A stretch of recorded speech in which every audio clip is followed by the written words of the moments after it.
buy that 3 months of grace period that you know you're going to have coverage. Uh, you know, another thing, we could make sure, and again, it's all about education. If you knew, Barry, that, hey, I need to get this bill in, you'd go to the hospital and you'd say, you get that bill turned in today. Yeah. Today, if you want your money, you get it today. And hospitals and providers will do that. They just need to know. If you don't communicate with them, they just don't know. And that is the part that I've always had a soapbox issue, that the person with the health insurance needs to be informed and be involved and let their providers know that, hey, this is how our policy works. Make sure you get this bill turned in, and it'll get paid, But we wouldn't want to get somebody caught. So if we knew we were going to exit the following year, I think we would buy 12/15 and just pay a little extra. That way we bought 3 months of coverage to protect our employees, that they didn't get stuck with the bill, because they would be stuck with the bill if it didn't get paid. But the other thing that gets involved here, this is where we have to play a more active role. If things trend like they should, and let's say we'll just use a number. We just say first year we saved $100,000. So that money comes back to us. We now have $100,000 to put in our, realistically, we should put that money set aside in a special reserve for health insurance claims. So when you do have that bad year, and then the next year you save $100,000, the next year you save $100,000, then you decide, hey, self-insurance is not where we want to go, and we're sitting here with $300,000, we could say, hey, we don't need to buy the 12/15 because we have $300,000 in reserve. We know of no big expense that any of our employees would have.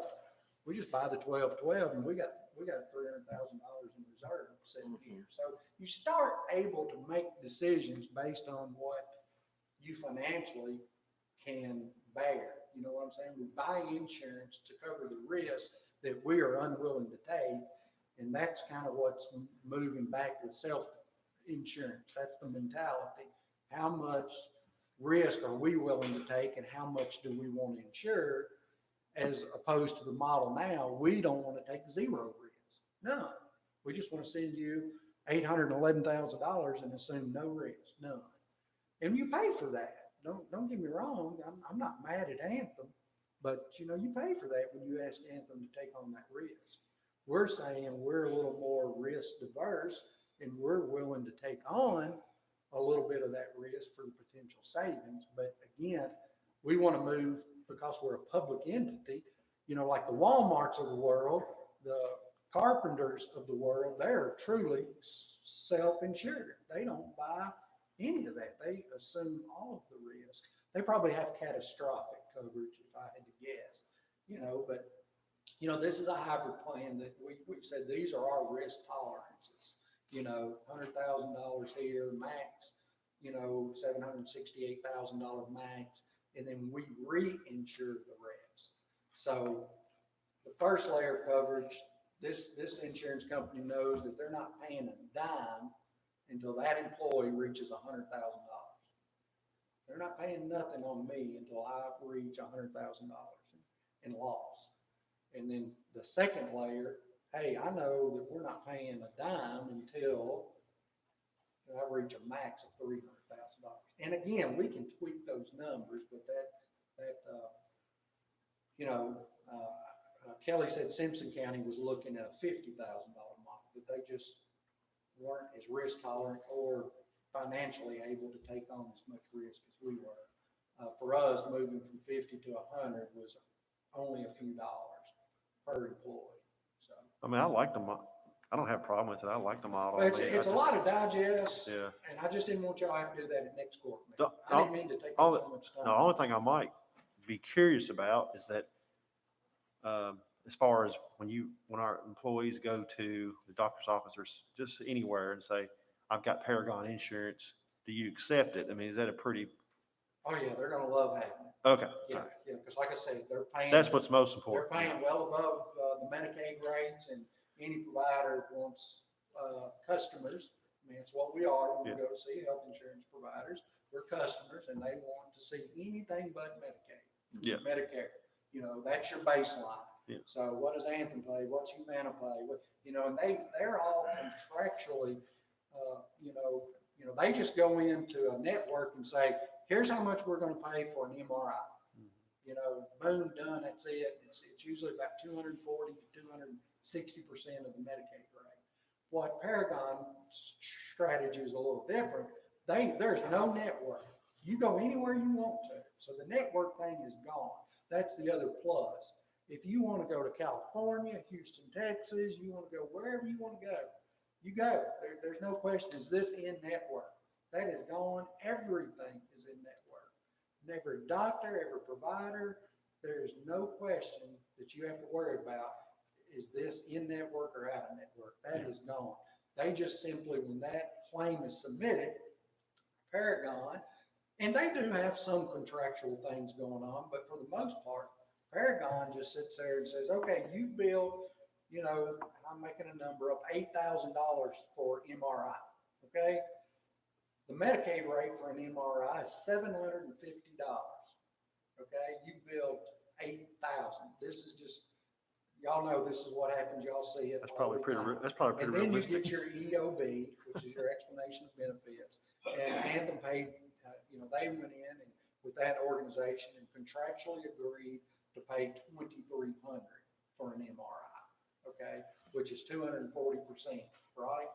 All Paragon does is go in and says, hey, look, you billed $8,000, Medicaid pays $800. What about we pay 140% of the Medicaid rate? And the provider says no.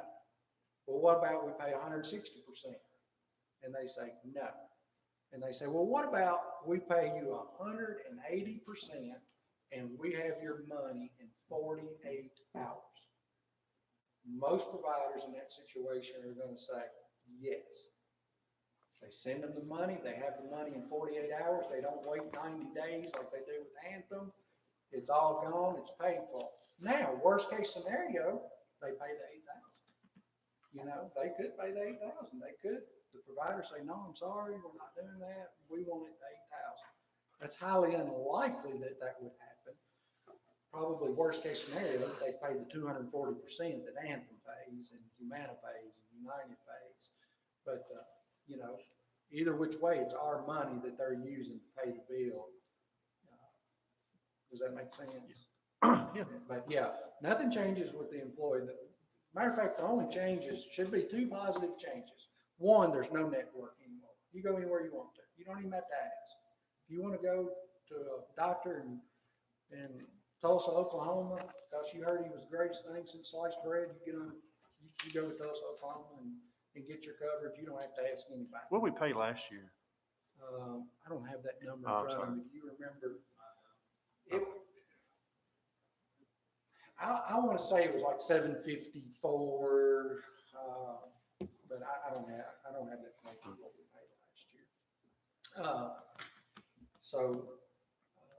So anyhow, that's the positive thing.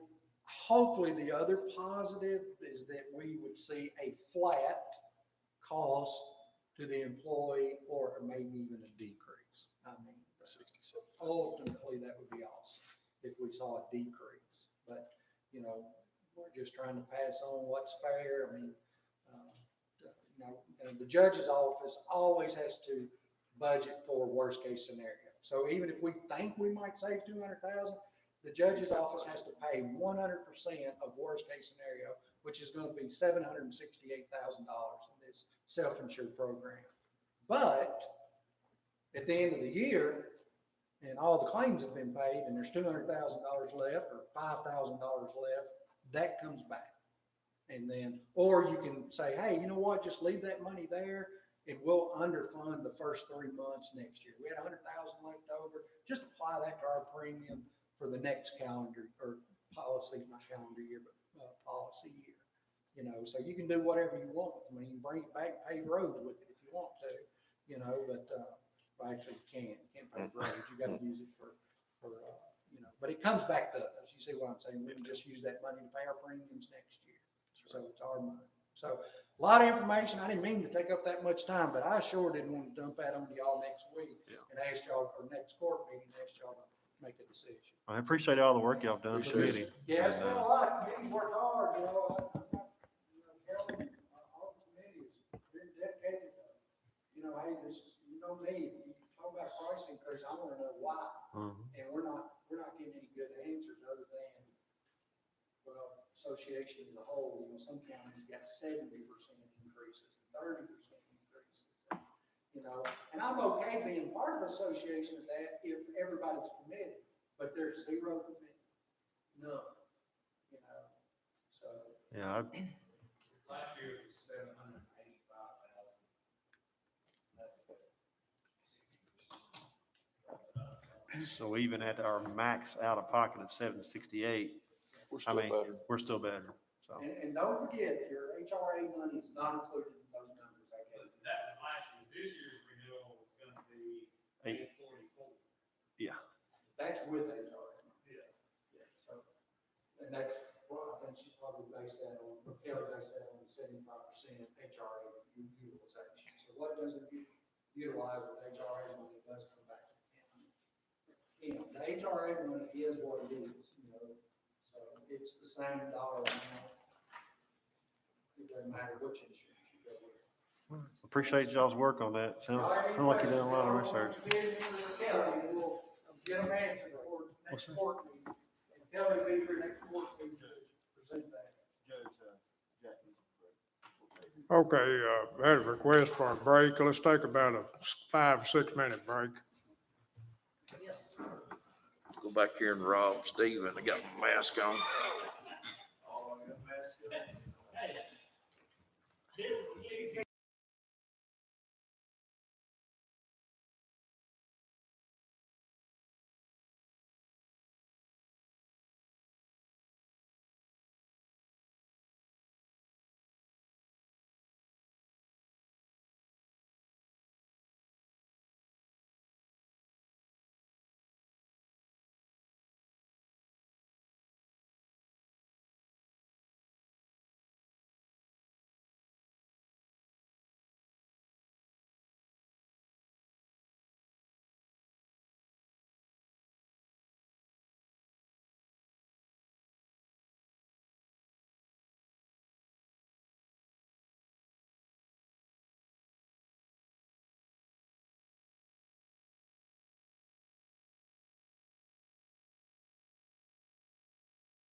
mom said they sent off 200 tests that Creekwood waiting for them to come back. Yeah. So that's everything.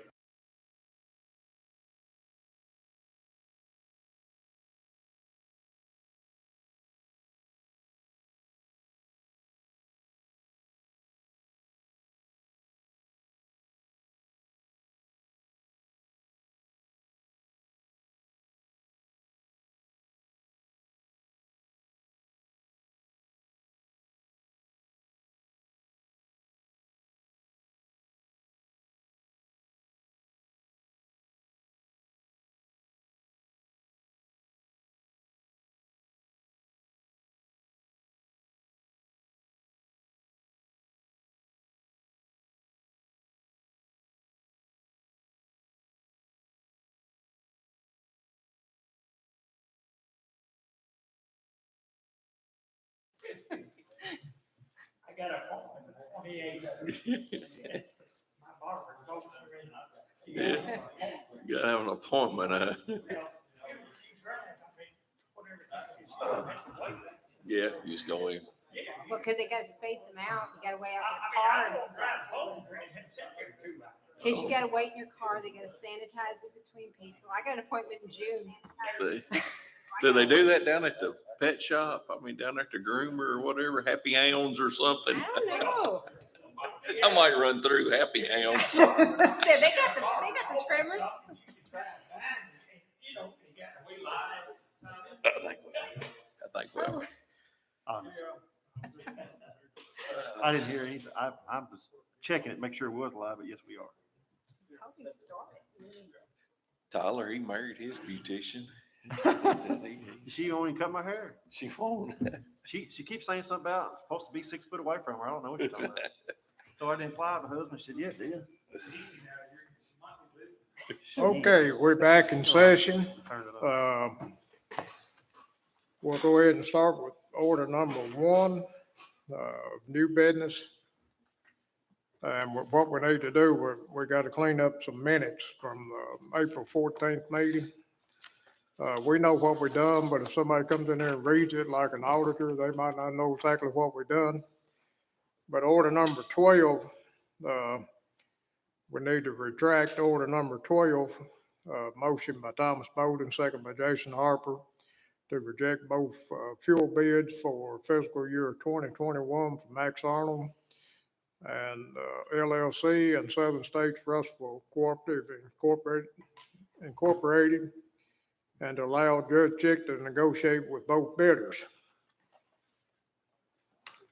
And then it needs to read on a motion by Thomas Bowden or a motion by whoever does it, to reject both fuel bids for fiscal year 2021 from Max Arnold and Son LLC and Southern States of Russell Cooperative Incorporated due to the need to have a second source for purchase of fuel, and to allow Judge Chick to negotiate with both bidders.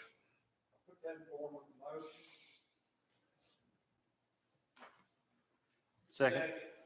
Jason, since he originally seconded, I was filling in for him. Okay, you put that in the form of a motion, and we had a second by Jason, right? Right. Okay. Okay, with that being said, is there any questions? If not, let's have roll call. Davenport, Yes. Crossley. Yes. Wright, Yes. Harper, Yes. Kyle, Yes. Bolden, Yes. Chick, Yes. Okay, order number 16, on the April 14th meeting. It's a motion by Thomas Bowden, second by Barry Wright, to reject all passenger and industrial tire bids for fiscal year 2021 from Raven Tires, BG Tire, LLC, Trimble Service Center, and to allow Judge Chick to negotiate with bidders. That needs to be rejected or recalled. And then the motion needs to state a motion by whoever, and second by whichever one of you do it, to reject all passenger and industrial tires for fiscal year, bids for fiscal year 2021 from Raven Tires, BG Tire LLC, and Trimble Tire Service due to the availability of needed tires and to allow Judge Chick to negotiate with all bidders. I'll second it. Okay, got a motion and a second. Any questions? Okay, let's have roll call. Davenport, Yes. Crossley, Wright, Yes. Harper, Yes. Kyle, Yes. Golden, Yes. Chick, Yes. Okay, now motion 25, on the same date, of April the 14th, 2020. A motion by Thomas Bowden, second by Tyler Davenport to approve a 3% salary increase for Elizabeth Teal, Rodney Hockerow, Terry Cole, Adam Scruggs, and Connor Williams. And that just needs the words for fiscal year 2021. Second.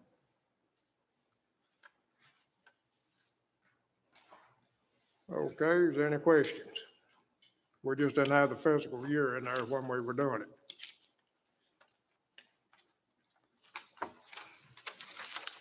Okay, let's have a roll call. Davenport, Yes. Crossley, Wright, Yes. Harper, Yes. Kyle.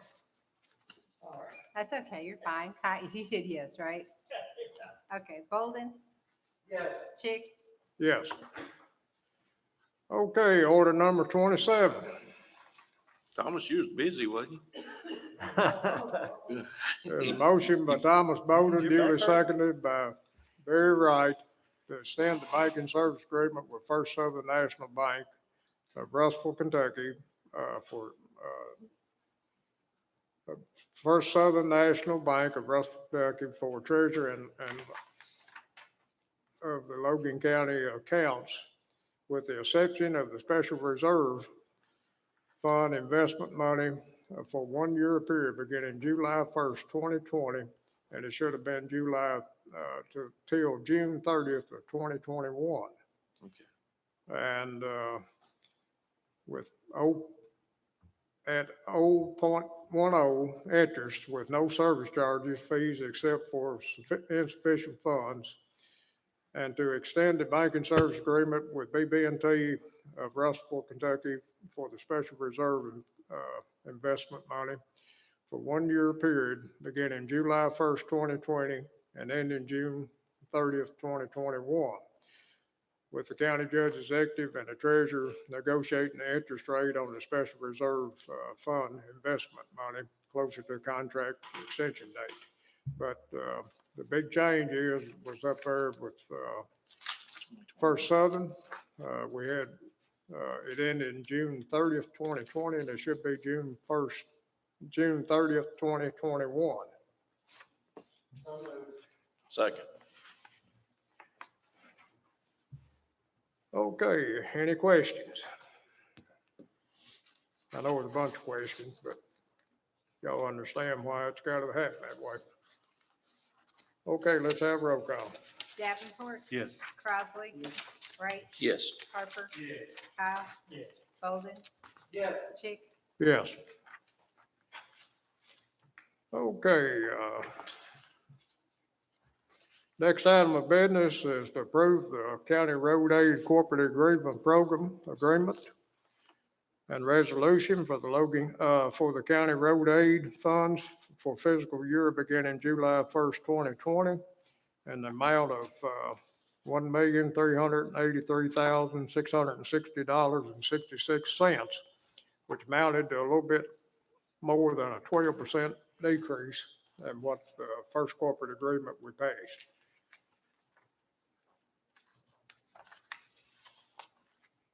I'll take it. Second. Okay, got a motion and a second to approve the county road aid agreement and resolution.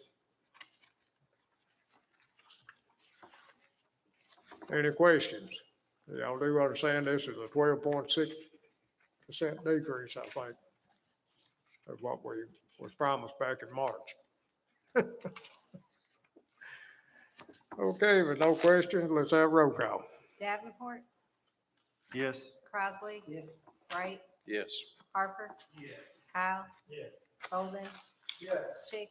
Yes, And this 12.6% is from the state, so. yeah. Okay. Yeah.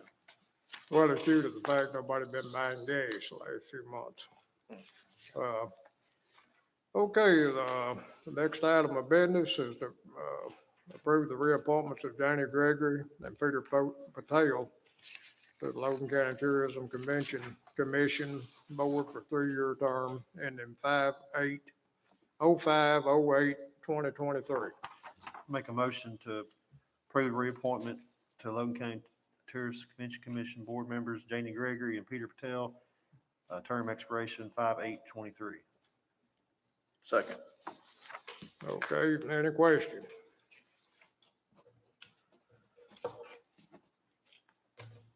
Okay, let's have roll call. Davenport, Yes. Crossley.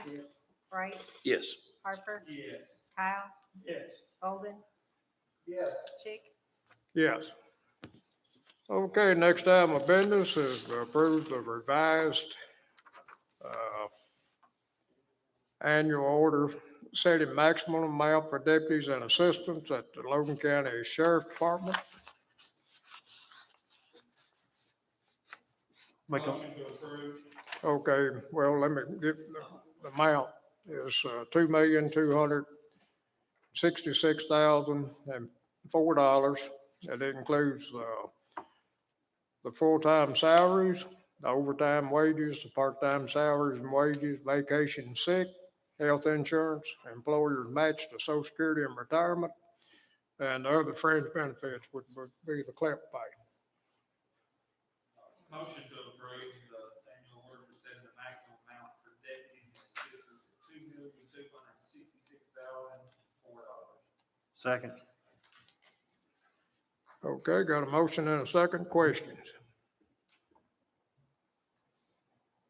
Okay, if not, we have roll call. Davenport, Yes. Crossley. Wright, Yes. Harper, Yes. Kyle. Yes. Bolden, Yes. Chick. Yes. Okay, next item of business that we brought you budget is first reading of the proposed 2021 budget. And I went over the last, when I handed it out, I went over where there could be some changes from last year at the last meeting. And we need to have the first reading or approval of the budget.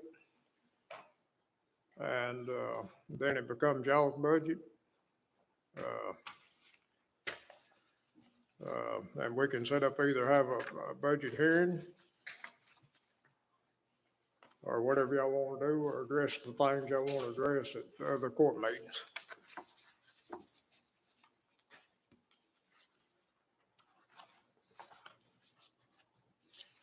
But if you want me to go through it again, No, no. We can just talk about anything.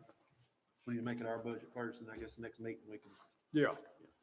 We can talk about anything y'all want to do.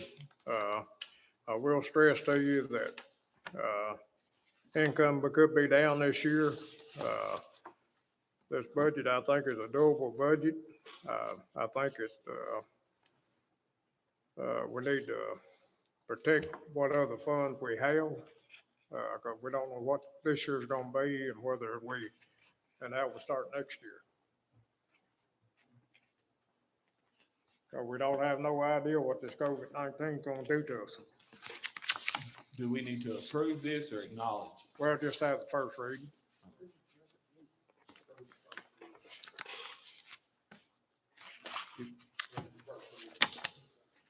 I make a motion to approve the first reading of the 2021 fiscal year budget.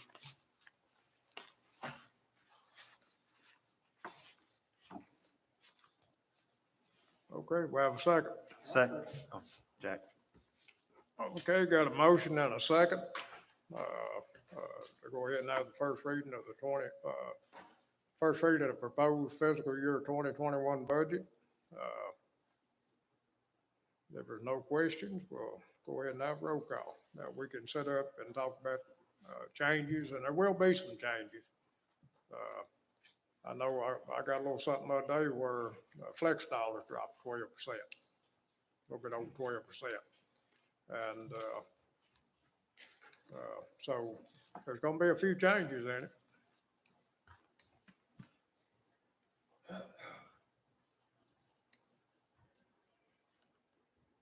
Okay, if there's no other questions, let's have roll call.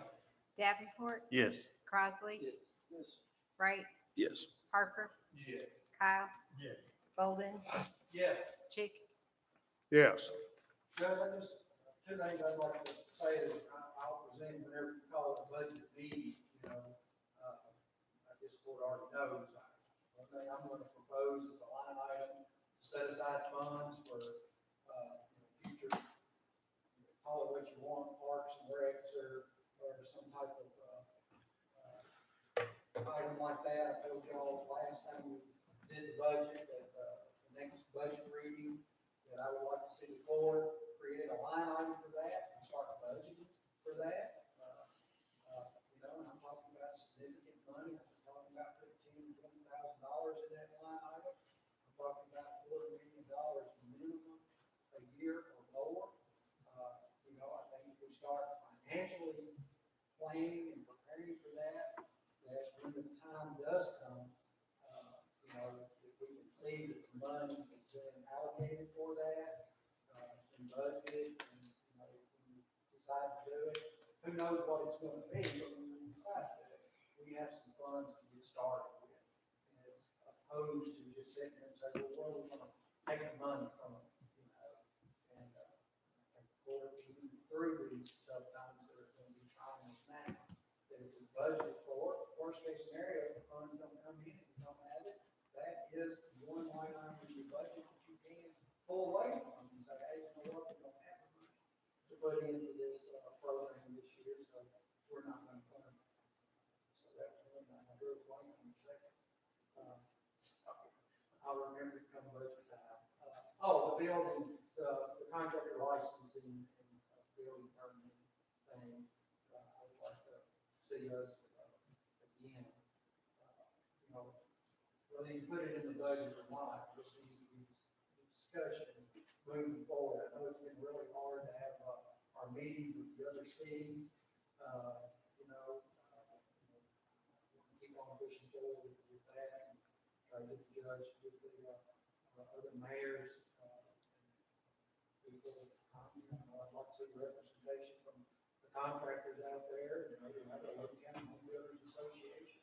I'd like to see their, representation there, see the mayors and, council members, and, we have a, kind of a common ground meeting, and, keep moving that forward.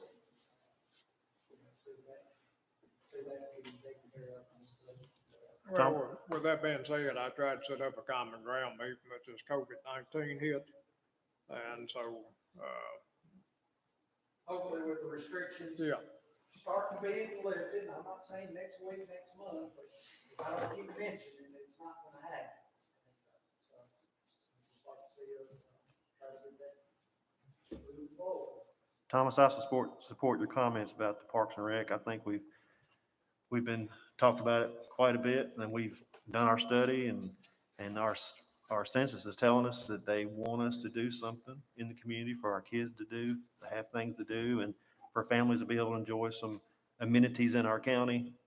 And I think that would be a good way to start, for sure. but one thing Lee's doing too, on that, we're trying to get an inventory of what we do have already. And that's one of our goals for this year up at Lee, to try to, see what kind of amenities we already have. And seeing how much are being used and different things, and That shouldn't take long. Hmm? That shouldn't take long. A lot of them are on that report. Yeah. yeah.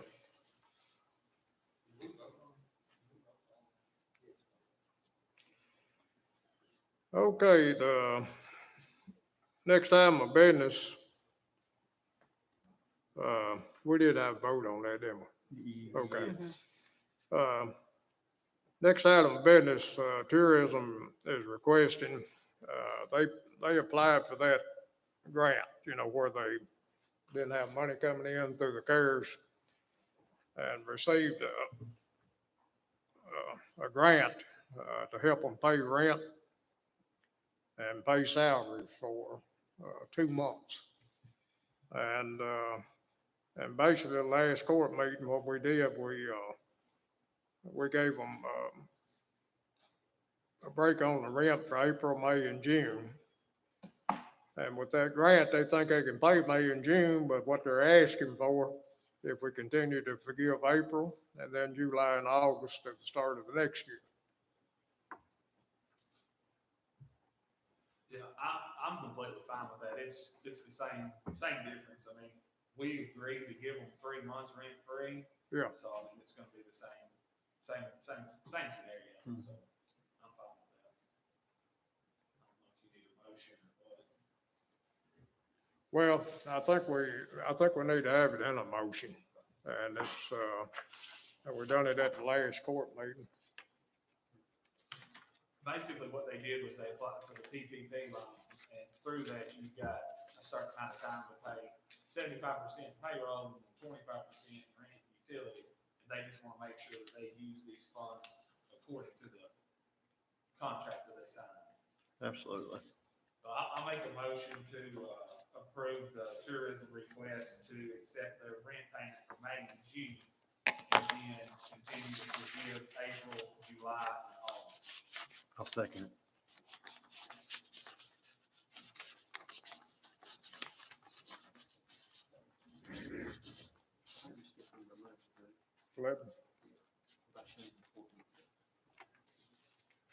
Okay, I did. Okay. I was looking for that motion in the 28th minutes, but,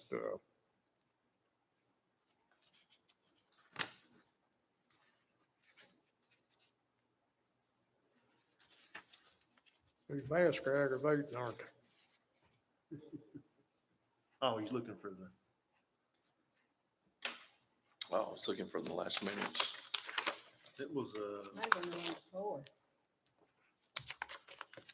It would have had to have been. And I don't have a copy of all of that in here. I think it was the first one in April. I'm pretty sure, but there's only part of those minutes in here.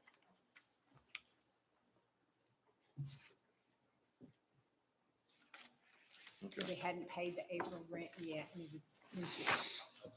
I remember that. Okay, it was order number 26. It looked like here, there was a motion by Tyler Davenport, second by Thomas Bowden, to approve to exempt the Logan County Tourism from office rent at the courthouse for 3 months, April, May, and June of 2020. So we need to restrict that and then make your motion. That could be part of your motion, to retract the motion on April the 14th.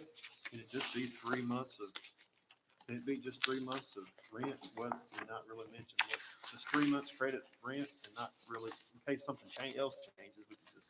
Well, it has to be something what definite, in case the auditor comes in and won't know why you didn't get paid, you know what I'm talking about, But just retract this motion on April the 14th, order number 26. Motion by Tyler Davenport, second by Thomas Bowden, to approve to accept Logan County Tourism from office rent at the courthouse for 3 months, April, May, and June 2020. And then it needs to be a motion. What meeting was that, April what? 14, Okay. order number 26. Do you want to retract that time? Yeah, I'll retract. I'll make a motion to retract the motion from meeting of April 14th, order number 26. To approve the exempt Logan County Tourism office rent courthouse for 3 months.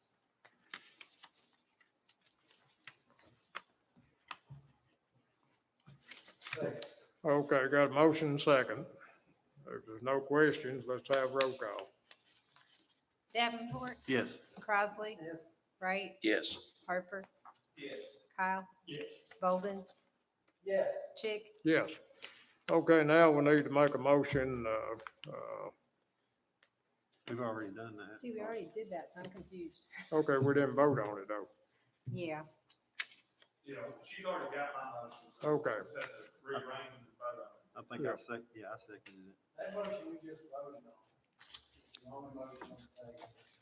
And the motion on the table. You can make your motion. All right, I make a motion to allow to approve the tourism's request of, What were the 3 months they want? It would have been April, July, July. August. giving and them August. April, July, and August rent-free, and then letting them pay for May and June. So, I'll second it. Okay, let's have roll call then. Davenport, Yes. Crossley, Yes. Wright, Yes. Harper, yes. Kyle, Yes. Bolden, Yes. Chick, Yes. Okay, next item of business is discussing changing the June 23rd fiscal court meeting to June 22nd. Due to election on the 23rd in this building, and then on June 23rd, and then we're going to have a courthouse sanitized by Service Pro on the 24th that morning, so looked like June the 22nd would be the best day on a Monday to have this court meeting. Make a motion to change the June 23rd fiscal court meeting to June 22nd due to election and sanitizing the courthouse. Second. Okay, is there any questions? Is that gonna work for everybody? That's on a Monday now. Okay, let's have roll call. Davenport, Yes. Crossley, Yes. Wright, Yes. Harper, Yes. Kyle, Yes. Bolden, Yes. Chick, Yes.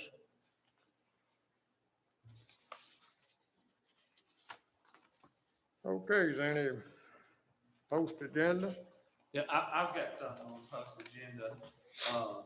Sherry White had contacted me earlier in the week, and we have been discussing, the July the 4th event that we have in Lewisburg every year. And with everything going on this year, she just kind of wanted me to fill the court out and see what our thoughts was on going ahead and planning it. You know, I don't know, it's 60 days away or almost 2 months away, so I don't know, you know, the restrictions going forward. But she just kind of wanted for us to fill the court out and see what, you know, y'all's thoughts were on it. They use the city of Lewisburg Park, right? Well, where they actually shoot the fireworks is on their property in Logan County. And this park is just kind of a meeting place there. Everybody parks because that's, you know, the closest area. And then people also park at Lewisburg School. People park at Mount Pleasant Church. I mean, there's a significant amount of people that's there. There's a lot of money put into it. There's a lot of fundraising that goes on. There's a lot of work to go into it. And it needs to start now, but it's like, you know, do you do it or do you not? I don't know. I'd almost, you know, I mean, I don't know if it's, so you're saying it's not in the city of Lewisburg or it is in the city of Lewisburg? Like where it happens? Where the fireworks are shot from is not in the city of Lewisburg. It's not city limits. It's not in the city limits. It's on their farm. It's not in the city limits. But now where 1,000 people is gonna be parked in vehicles and stuff is the city park and also some land that the Whites own as well, right there by the entrance of the park. And then, like I said, people scatter out all over town as well. As far as what they're doing on their farm, that's like a private group Yeah. that gets the money together and they shoot fireworks on their property. I don't think anybody can tell them they can't shoot fireworks on their own property. Now, as far as where are people gathering in the city of Lewisburg, I would say, you know, maybe I would say I would leave that to the city of Lewisburg as far as where they allow gatherings. If there's an executive order from the governor, I don't know how much teeth that has, but that might be something to ask the city attorney. I'm not sure, but That's gonna be a state level issue more than it's gonna be a county level issue. I mean, it's gonna be contingent upon what the gathering restrictions are at that time. Well, the city council met last night and they said, you know, as of right now, parks are closed. And I don't know if we have a timeline on that. I haven't heard that. I've just heard that July 1, 50 people is The city council wasn't comfortable with allowing it to continue if the lift on the park being closed wasn't lifted. I think it's, you know, just like if me and my kids want to shoot fireworks at my house, on my lot next to my house, nobody, I'm pretty sure nobody can keep me from doing that. So I don't see the difference in the whites doing that with their private group, still going forward and shooting the fireworks. Now, where people watch them is, The only thing that I'd say really effective be a burn ban. Well, I mean, the issue is gonna be, if you're talking about the fundraising and the coming together, I mean, I don't envision anything that's going to allow 1,000 people to be in the park together at that time. That's the guidance that he's putting out there, but it will be based upon the state level restrictions, but them doing it and having a number of small gatherings that are in keeping with that, whatever that number is, July 4th, which you were saying 50, is that? July 1st is like, July 1st. yeah. That's what the, you know, So if you could have, 20 gatherings of 50 people, you'd be more likely to have to do that. I would be inclined to agree with Tyler that they'll have the right to shoot fireworks if there's not a burn ban, but the gathering of people like it's been in the past is probably not realistic with what the expectations are. But if they can figure out a way to do it with much smaller gatherings, I think it would be great to have something like that fireworks show to look forward to. oh, yeah, Watched it last year. absolutely. And they do a great job at it.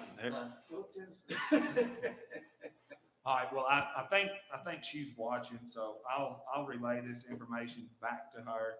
And, probably what would happen is the park would, if it's still off limits, it'll just be completely off limits. And then I guess organizers could stage people in, areas. I don't know. Yeah, but as far as like the park goes, I would defer that to the city of Lewisburg to handle that. Yeah. Okay, I just wanted y'all's input and I greatly appreciate that. And I got one more thing. There's some minor maintenance that needs to be done at the Humane Society, and I don't know if Kathy's talked to you about it, but I don't know it's just a lot of piddly stuff. I mean, we're looking at, even if our plan goes through with building a new building or whatever, I mean, we're gonna be there for 2 more years, 3 more years, so there's some stuff that we need to get, like a little punch list we need to get together and get knocked out just for safety of employees and secureness of the building. There's doors that won't lock and things like that, so I don't know what route I need to go with that. Yeah. Sounds like everything's under a threshold, the judge can just make a decision once it gets to bids. Quotes, quotes and crew and nothing higher, it seems like high ticket items, you're talking about $100 here, $500 there.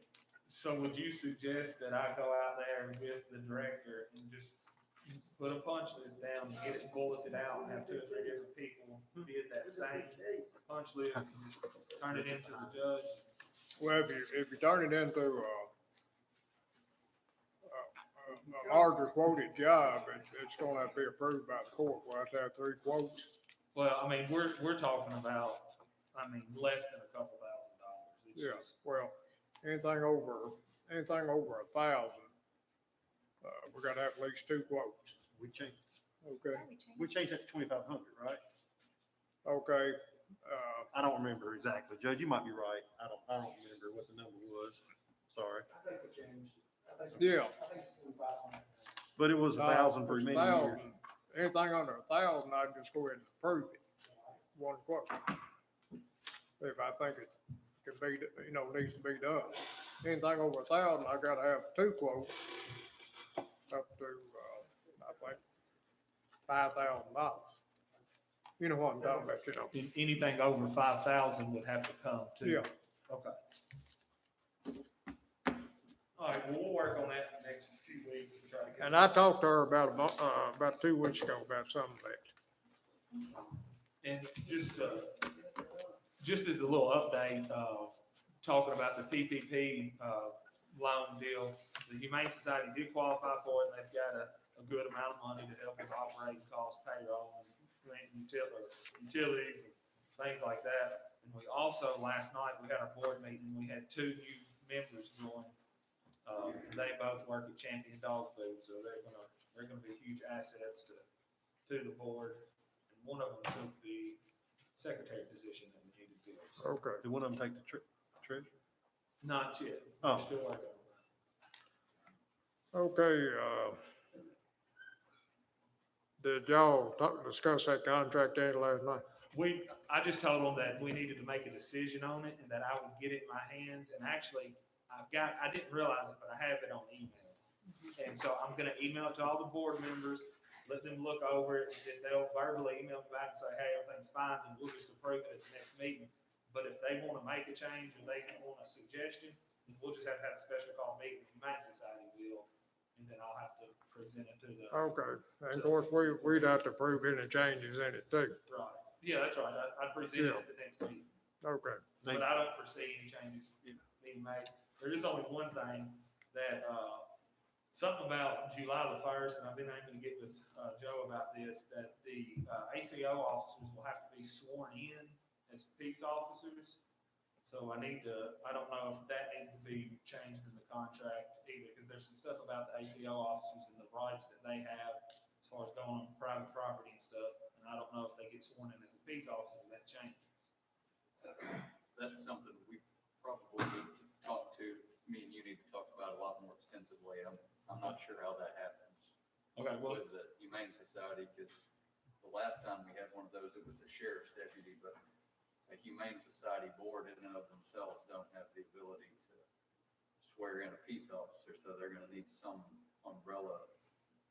So why do you think do you want to do that, or do you have to do that? I hadn't done much research on it, but Kathy said that she had heard from other humane societies that it was gonna be put into effect in June or July, that an animal control officer had to be sworn in as a peace officer. Is your animal control officer though been to the police academy and been So I don't know this a because lot. we can't just swear people in without. I mean, there is some training that has to be done. Typically, police officers though have a bare minimum of training, which would be the academy, and that's. 6 months. Yeah. All right, so that's definitely, I mean, we're definitely going to. It does give you much greater power, it gives you the authority to work as a police officer, but it also, I mean, there's a lot of things that go along with that. One is the liability of what happens if something goes wrong too. I don't know that you all want that on your board too. Are you saying this is something that's coming from the state? It's something new. We talked about it last night just briefly. It's something. Have her send you what she's talking about, and then you and I can Okay. discuss it sometime. Because I think previously, I mean, don't they have a deputy that goes in on something that? Yeah, usually if they'll go, and if they feel like they need a little more presence, they'll call. So they kind of play it by ear, but yes, if they call, we go visit them. And then if there's a criminal case, we take the criminal case on. So they won't be doing that part. You know, like years ago, we had somebody assigned to that, and it kind of took that away. It created a lot more. It was just hard to do, so the shelter took back over the position. But yeah, you know, they have an issue, they call, we go with it. Usually if they have to remove the dog. And, I mean, I would personally like to keep it that way, but I mean, from what, I'll get you the information before we talk on that. But I think that you and I can talk to a lot of that. Well, I had heard before that their lady changed the subject a little. How are their own animals? Are they not running over? Did that little space take care of what they got? they're doing really good. They had almost 100% turnover rate last month, which means every dog that they adopted, or every dog that they got adopted out, but of course it's a constant revolving. But, I mean, it just fluctuates. Sometimes they're down 8 or 10 animals, sometimes they're up a couple, but the adoption rates are up. I mean, everything's going really smooth, actually. The adoption rate would be higher if we had a better look at the bank side. Well, I mean, there's You know, hard on. pretty much Well, every I understand what you're saying. You can't get much out of it. every animal that comes in goes out. It's just they have the next one coming in to replace it. I've been out there a couple of times just in the last 2 weeks, and I won't tell you, it's got a good appearance to it right now. I mean, they've been painting and cleaning upstairs, and some maintenance has already been done. And we just need to do some more. Okay, is there anything else need to be brought up?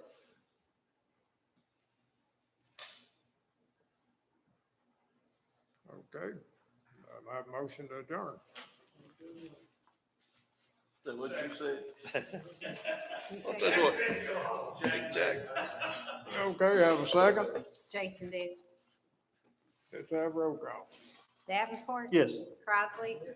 Wright. Yes. Harper. Yes. Kyle. Yes. Bolden. Yes. Chick.